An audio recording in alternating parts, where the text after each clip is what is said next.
Aujourd'hui, nous faisons le bilan MPSR 2 en 3 sur le volet social. Alors, ce sera avec notre invité, Lucien Zier. Il est le responsable presse de la CNAVC. Lucien Zier, bonjour. Bonjour, monsieur Ouessou. Bonjour, madame. Merci d'être venu. Merci. Alors, en 3, MPSR 2 sur le volet social. Aujourd'hui, donc 3 ans déjà que le capitaine Ibrahim Traoré à la tête du Burkina Faso. Première question qu'on a l'habitude de poser à tout le monde. Quelle est aujourd'hui votre appréciation sur ce volet-là au Burkina Faso, 3 ans après l'arrivée du capitaine Ibrahim Traoré au pouvoir? Merci bien. Il faut rappeler très bien le contexte de son arrivée. L'insécurité avait occupé une grande partie de notre territoire.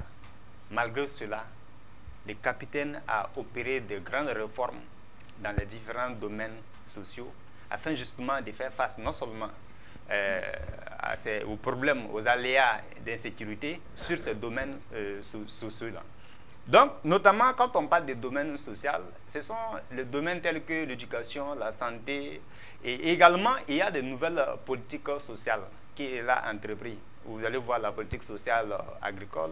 Vous allez voir également les projets, les filets sociaux également en faveur des populations, afin justement d'améliorer leurs conditions de vie. Donc c'est pour simplement, j'ai fait ces précisions pour dire tout ce qui est action du gouvernement qui permet d'avoir un effet direct sur la vie des populations, et ce qui relève du domaine social.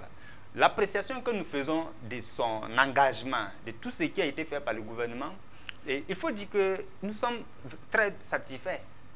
On n'avait pas cru qu'en si peu de temps, que le capitaine Ibrahim Traoré allait pouvoir non seulement faire face à la question de l'insécurité, mais arriver à travailler pour améliorer l'offre de services dans ces différents domaines. Quand vous prenez l'éducation, plusieurs écoles ont été fermées, des déplacés internes, des élèves qui se trouvent par milliers dans des centres de PDI.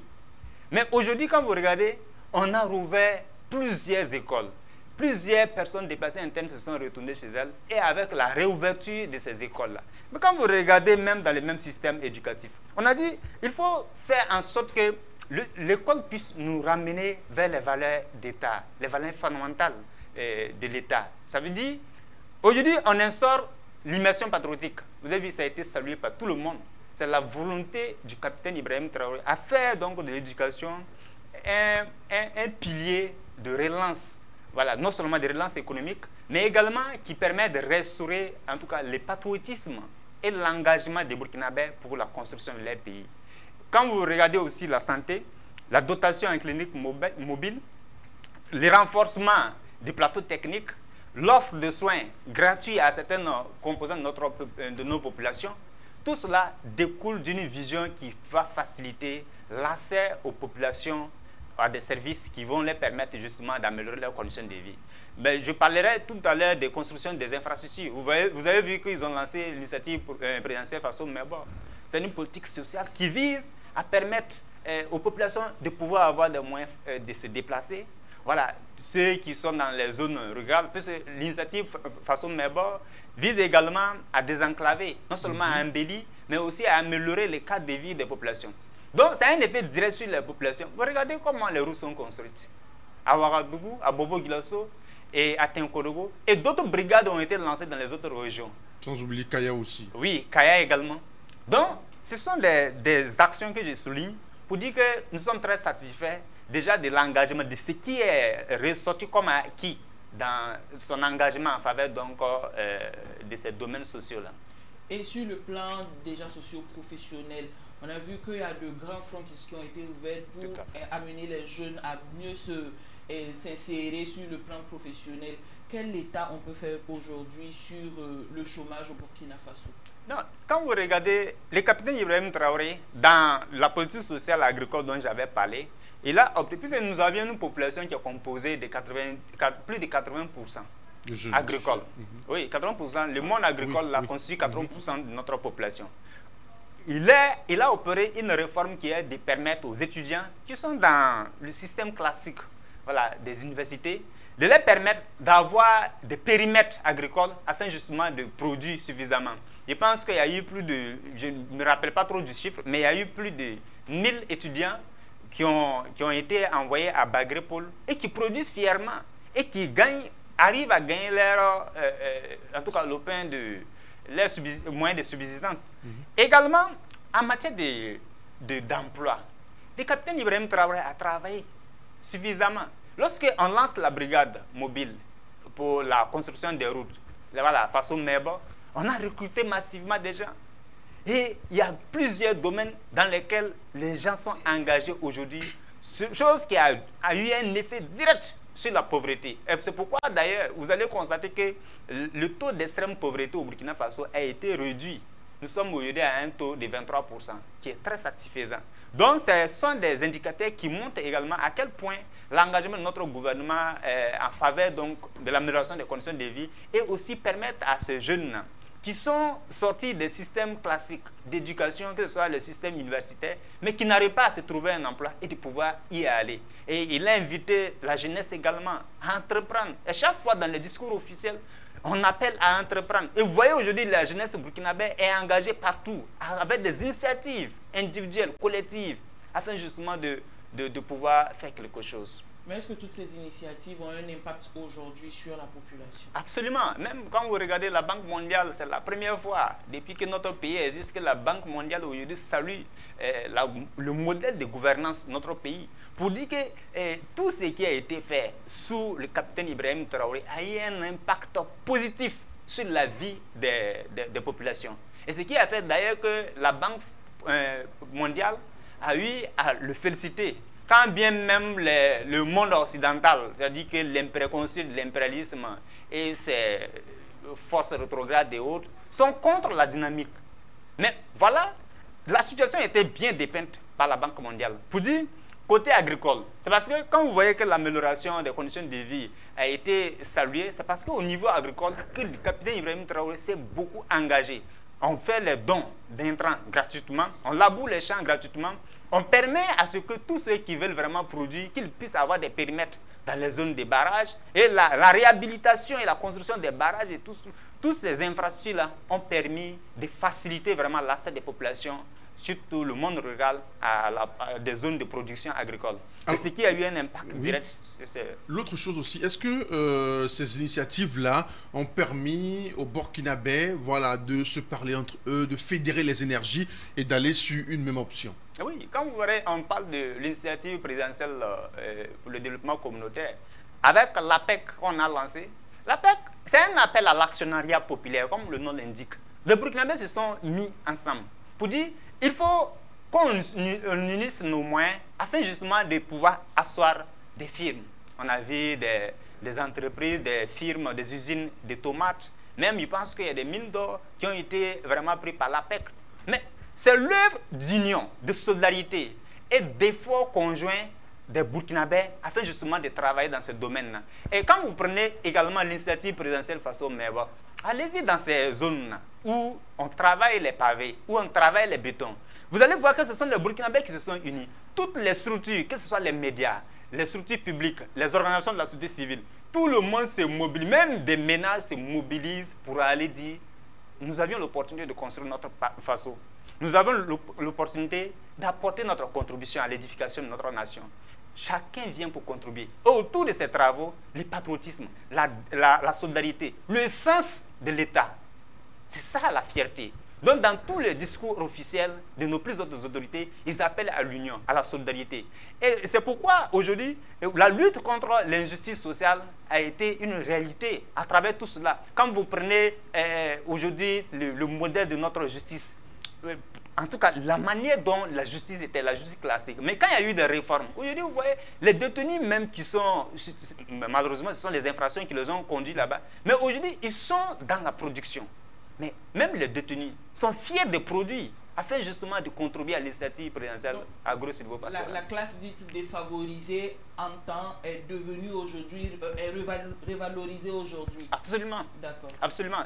Voilà pourquoi on parle de la justice sociale. Donc, c'est la restauration de la justice sociale. C'est-à-dire que les couches les plus vulnérables, l'État doit faire en sorte que ces couches-là puissent vraiment bénéficier de certains soutiens. C'est le cas notamment des producteurs agricoles. Ceux qui n'avaient pas les moyens d'avoir les intrants, de payer les engrais, notamment, même si ce soit les semences. Voilà, même le labour des champs. Il y a des coins où les gens ont suffisamment de terre, mais ils n'ont pas les moyens de les labourer. Comment faire? Face à cela, le gouvernement a fait une dotation conséquente de tracteurs. En 2024, on a fait plus de 500 tracteurs. Cette année 2025, plus de 600 et quelques tracteurs. Tout cela pour faciliter le labour des champs de nos vaillants paysans. Vous allez voir que l'année dernière, on a fait une production nationale de plus de 18%. Dans un contexte que les Blancs appelleraient contexte d'insécurité. Donc, comme on parle des questions sociales, on ne va pas rentrer dans la question sécuritaire. Mais quand vous regardez la question de la crise humanitaire, mais aujourd'hui, on parle de retour de 1 60 000 personnes déplacées internes qui se sont réinstallées chez elles, fièrement et dignement, avec l'accompagnement de l'État, en kit, en formation. D'autres accompagnements, que ce soit le soutien financier. Tout cela a été fait par le gouvernement. Sans oublier les logements sociaux qui sont bientôt engagés. Absolument. Au-delà de cette... en appui à ces réformes, à cette vision holistique du gouvernement, ils ont réformé les différents fonds qui finançaient. Parce que les fonds finançaient, mais le financement n'était pas efficace. Parce que ça n'avait pas un impact direct sur la vie des populations. Ceux qui bénéficiaient de ces fonds n'arrivaient pas à l'utiliser à bon escient afin justement d'atteindre les objectifs qui y sont assignés. Mais aujourd'hui, les fonds ont été... On a vu les différents fonds qui ont été associés pour donner face au Kounaouli. D'autres fonds ont été créés. Aujourd'hui, l'impact est direct en faveur de ces populations. L'autre chose, hein, le filet social, c'est pratiquement dans tous les domaines, santé, sécurité, infrastructure. Est-ce qu'aujourd'hui, pratiquement tous les domaines ont été touchés en ce qui concerne le volet social? Tous les domaines ont été touchés. Même les domaines qui étaient autrefois oubliés, aujourd'hui, ces domaines ont été touchés pour montrer à quel point notre gouvernement est non seulement proche de son peuple, et un gouvernement qui est proche de son peuple connaîtra ses réalités. Et c'est pourquoi il arrive à anticiper sur certains mécanismes. Les mécanismes qui permettent donc d'aller contre certaines, bon, je ne dirais pas dérives, mais certains problèmes qui pourraient donc être imminents. Et c'est pourquoi d'ailleurs, vous allez constater, même on crée aujourd'hui les commissariats de police mobile. Tout cela c'est quoi? Offrir la sécurité aux populations, protéger les populations. Mais lorsque vous êtes dans une situation où vous luttez contre le grand banditisme, vous luttez contre le terrorisme et d'autres formes de violence, mais quand un gouvernement arrive à créer des unités de police, c'est un commissariat, un commissariat de police mobile. Un commissariat de police mobile. Voilà. Et également, il y a eu une unité de la gendarmerie motorisée afin justement de pouvoir pallier à la question de l'insécurité dans les villes qu'en milieu rural. Et aujourd'hui, même quand je parlais de Faso Mebo, désenclavement de nos villes, les pistes rurales, lorsque Faso Mebo va véritablement s'enraciner dans les autres régions, puisque c'est un coût. Donc quand les brigades seront bien installées, vous allez voir, les routes seront désenclavées. Non seulement ça va permettre à ce que nos forces de défense et de sécurité, qui se battent jour et nuit pour nous donner la sécurité, la paix, ils vont pouvoir se déplacer facilement et également permettre aux populations de pouvoir avoir des voies qui sont vraiment sécurisées pour avoir accès à des services sociaux de base. Lucien Zié, alors beaucoup de choses ont été faites quand on vous suit, mais aujourd'hui, il y a totalement également des défis qui restent à relever. Si défis doivent être relevés, lesquels selon vous? Non, les défis, ça veut dire que dans tous les domaines sociaux que nous avions cités, il faut travailler à une grande amélioration. La réforme au niveau de l'éducation, ils le font petit à petit. Aujourd'hui, nous assistons à l'immersion patriotique, qui est une grande initiative qui vient ici changer le logiciel occidental qui avait été plaqué dans le système scolaire. Mais aujourd'hui, lorsque le capitaine Ibrahim Traoré dit il faut permettre à ce que ceux qui les produits issus de nos systèmes scolaires et universitaires arrivent à se trouver un emploi direct, ça veut dire qu'il y a un grand travail à faire. Et c'est pourquoi je pense que c'est un défi à faire en sorte que l'adéquation entre produits et le besoin du marché là puisse vraiment s'égaliser afin justement qu'on n'ait pas des gens qui vont finir le circuit de formation et qui se trouvent chômeurs. En plus, on ne forme pas des chômeurs. Et également au niveau de la santé, puisque le capitaine a annoncé qu'il faut transformer les CSPS afin justement de permettre que les CSPS soient dotés en moins significatif, afin justement de permettre que pour des questions d'intervention chirurgicale et autres, qu'on n'ait pas besoin de vraiment rallier de grandes villes. Donc, il y a toutes ces questions, même la question de la production agricole. On poursuit, la bataille se poursuit par le ministère en charge de l'agriculture. Je crois bien que d'autres initiatives vont venir pour appuyer. Ça veut dire qu'il faut arriver à raffermir, à renforcer la production et à la transformer. Tout cela sont des défis. Mais je pense que nous sommes sur la bonne voie. Nous sommes sur la bonne voie. Voilà ce qui a été bien dit. Lucien Zier, responsable presse de la CNAVC. Merci à vous d'être venu. C'est moi qui vous remercie. Vous restez avec nous pour la suite de cette émission. Tout de suite, la pensée africaine après ceci.